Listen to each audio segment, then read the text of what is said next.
ড্রামার শুরুতেই আমাদের এই ড্রামার ফিমেল লিডকে দেখানো হয়, যার নাম হলো সি। সে একটি টেডি বেয়ার সেজে রাস্তায় রাস্তায় লিফলেট বিতরণ করছিল। ঠিক এই সময় সে একটি নিউজ দেখতে পায়, এবং নিউজটি দেখেই সে তার বাবা মিস্টার লি এবং বোন ইউনজুর কাছে চলে যায়। সেই সময় তার বাবাকে ওই নিউজটি সম্পর্কে বলে এবং তার বাবাকে জানায় হিগে মিডিয়ার নতুন সিইও মিস্টার জো তার অধীনস্থ কিছু কোম্পানিকে বন্ধ করতে যাচ্ছে, কারণ সেই সব কোম্পানি লাস্ট ইয়ার কোনো মুনাফা অর্জন করতে পারেনি। আর এই সব কোম্পানির মধ্যে আমাদের এই বক্সিং ক্লাবটিও পড়ে। কিন্তু সির বাবা তার এসব কথায় কোনো কান দেয় না, কারণ আজ ইউনজুর একটি গুরুত্বপূর্ণ বক্সিং কম্পিটিশন ছিল।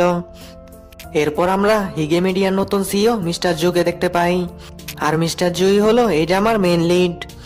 মিস্টার জু সবসময় একটু ভাবসাব নিয়ে চলে, সে কোনো মানুষকে তেমন গুরুত্ব দেয় না। এ সময় আমরা মিস্টার জুয়ের সাথে তার লয়ারকেও দেখি। লয়ার এ সময় মিস্টার জুকে বলে, স্যার একবার এখানে এসে দেখে যান, এখানে কি ভালো বক্সিং কম্পিটিশন হচ্ছে। আমাদের এই কোম্পানিটি বন্ধের বিষয়ে আরেকবার একটু ভেবে দেখা দরকার।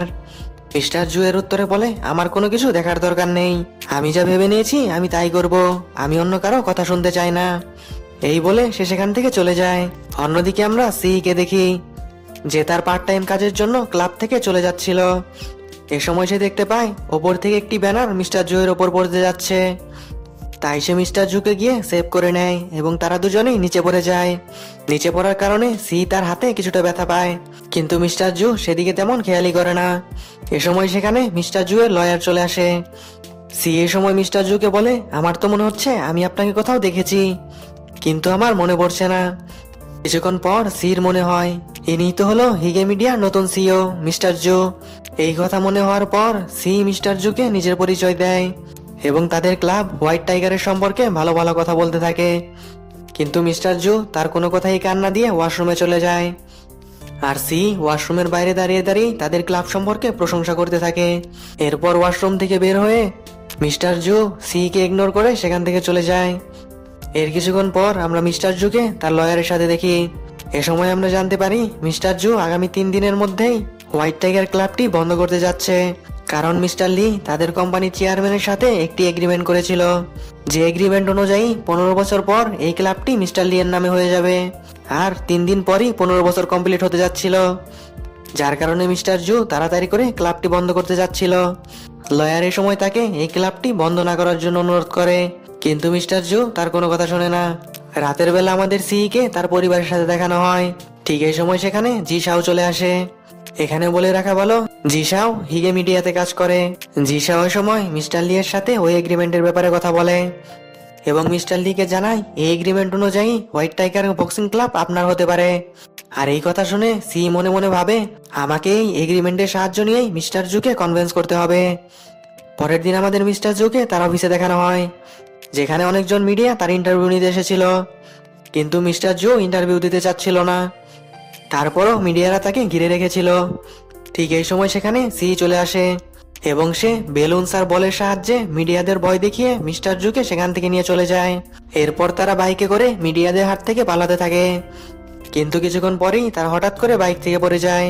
মিস্টার জু এ সময় সি কে তার উপর থেকে উঠতে বলে, কিন্তু সি তার উপর থেকে না উঠেই নিজের পরিচয় দিতে থাকে এবং মিস্টার জুকে বলে, এই নিয়ে দ্বিতীয়বার আমি আপনার জীবন বাঁচালাম।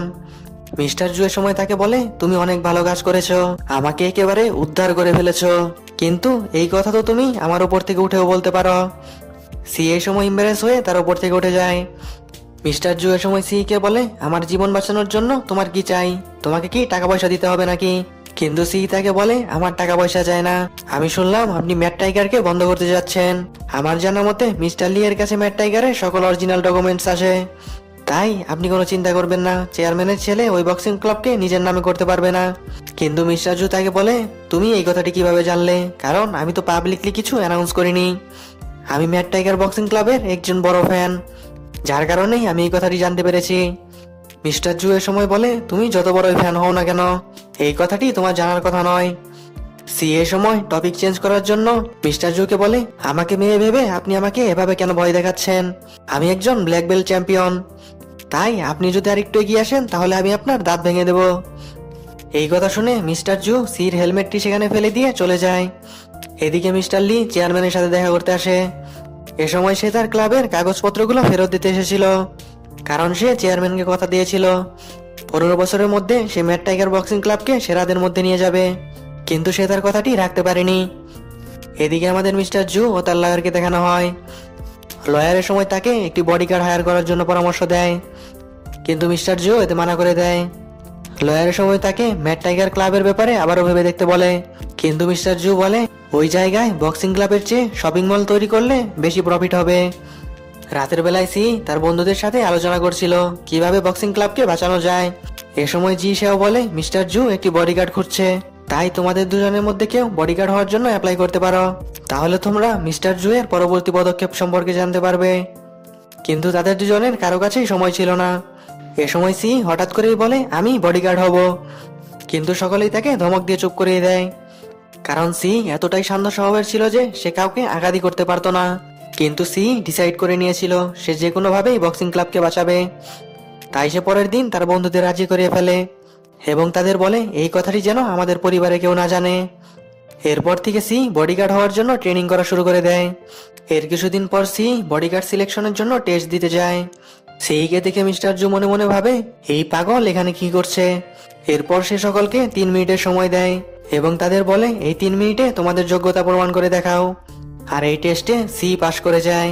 এরপর আমাদের সি কে মিস্টার জু এর অফিসে দেখানো হয়। সেই সময় সি কে অনেক ভয় দেখানোর চেষ্টা করছিল এবং বলছিল তুমি যদি বডিগার্ড হও তাহলে তোমার জীবন ঝুঁকির মধ্যে থাকবে, তাই তোমার এখনই বাড়ি চলে যাওয়া উচিত। কিন্তু সি তাকে বলে এই নিয়ে মোট 3 বার আমি আমার জীবনের ঝুঁকি নিয়ে আপনাকে বাঁচিয়েছি, তাই আমি এসবে ভয় পাই না। সির এরকম মনোভাব দেখে মিস্টার জু তাকে কিছু শর্ত দেয় এবং বলে দিনে 24 ঘন্টা সপ্তাহে 7 দিন তোমাকে আমার সেবায় নিয়োজিত থাকতে হবে। আমি যখনই তোমাকে ফোন করব ঠিক তখনই তোমাকে আমার কাছে চলে আসতে হবে।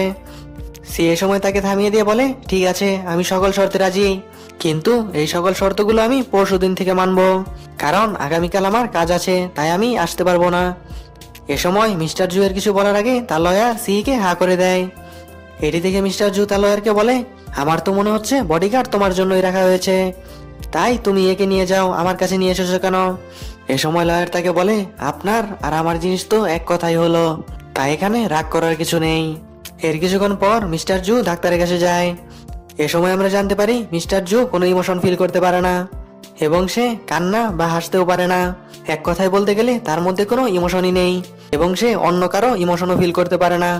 তাই সে 6 মাস ধরে এই ডাক্তারের কাছে একটি থেরাপি নিচ্ছিল, কিন্তু 6 মাসেও তার কোনো ইমপ্রুভমেন্ট হয়নি। তাই সে থেরাপিটি আজ বন্ধ করতে এসেছিল। এ সময় সে ডাক্তারকে বলে আমি একবার ওই ভলেন্টিয়ারের সাথে দেখা করতে যাই যে গত 6 মাস ধরে আমার ইমোশন ফিরিয়ে আনতে আমাকে হেল্প করছিল। কিন্তু ডাক্তার তাকে বলে আপনি একটি প্রাইভেসি এগ্রিমেন্ট সাইন করেছিলেন যেখানে লেখা ছিল ট্রিটমেন্ট চলাকালীন আপনি ওই ভলেন্টিয়ারের চেহারা দেখতে পারবেন না এবং তার আওয়াজও শুনতে পারবেন না, যার কারণে আমরা আপনাদের দুজনের ভয়েস চেঞ্জ করে আপনার ট্রিটমেন্ট করেছি এতদিন।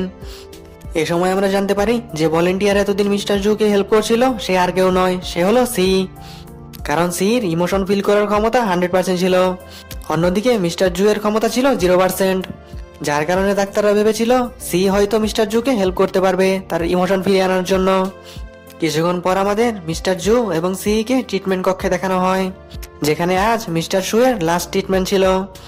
এ সময় তারা একে অপরের সাথে কথা বলছিল কিন্তু তাদের ভয়েসগুলো চেঞ্জ করে দেওয়া হয়েছিল। সি এ সময় মিস্টার জুকে হাসি এবং রাগের ব্যাপারে বলতে থাকে। ঠিক এই সময়ই তাদের মেশিনগুলোতে কিছু সমস্যা দেখা দেয় যার কারণে ডাক্তারদের ট্রিটমেন্ট মাঝখানেই বন্ধ করতে হয়। কিন্তু এই প্রবলেমগুলোর কারণে সি আর মিস্টার জু এর মাথায় প্রচন্ড ব্যথা করতে থাকে। সি এ সময় মিস্টার জুকে বলে আপনি কি ভয় পাচ্ছেন? কিন্তু মিস্টার জু তাকে বলে ভয় কি জিনিস তা তো আমি জানিই না, কারণ আমি জীবনে কখনো এটি ফিলই করিনি। সি এ সময় মিস্টার জু এর কাছে ক্ষমা চায় কারণ সে তার ট্রিটমেন্টে কোনো হেল্প করতে পারেনি। এর উত্তরে মিস্টার জু সি কে থ্যাংক ইউ বলে। এর কিছুক্ষণ পর আমাদের মিস্টার জুকে দেখানো হয় যে তার গাড়ি আসার জন্য রাস্তায় দাঁড়িয়ে দাঁড়িয়ে অপেক্ষা করছিল। ঠিক এই সময় তার সামনে দিয়ে সি চলে যায় আর যাওয়ার সময় সির মাথার সাথে একটি পোলের ধাক্কা লাগে। ঠিক এই সময়ই এই ড্রামায় একটি সবচেয়ে বড় টুইস্ট আসে। পোলের সাথে ধাক্কা খাওয়ার ফলে সি কোনো ব্যথা পায় না, ব্যথা পায় মিস্টার জু। মিস্টার জু তো এই সময় কিছুই বুঝতে পারছিল না এবং সে ভাবছিল আমার মাথায় আঘাত কে করলো। সে সময় আশেপাশেও দেখে কিন্তু কাউকে দেখতে পায় না। আর এখানে এই ড্রামার পার্ট নাম্বার 1 শেষ হয়ে যায়।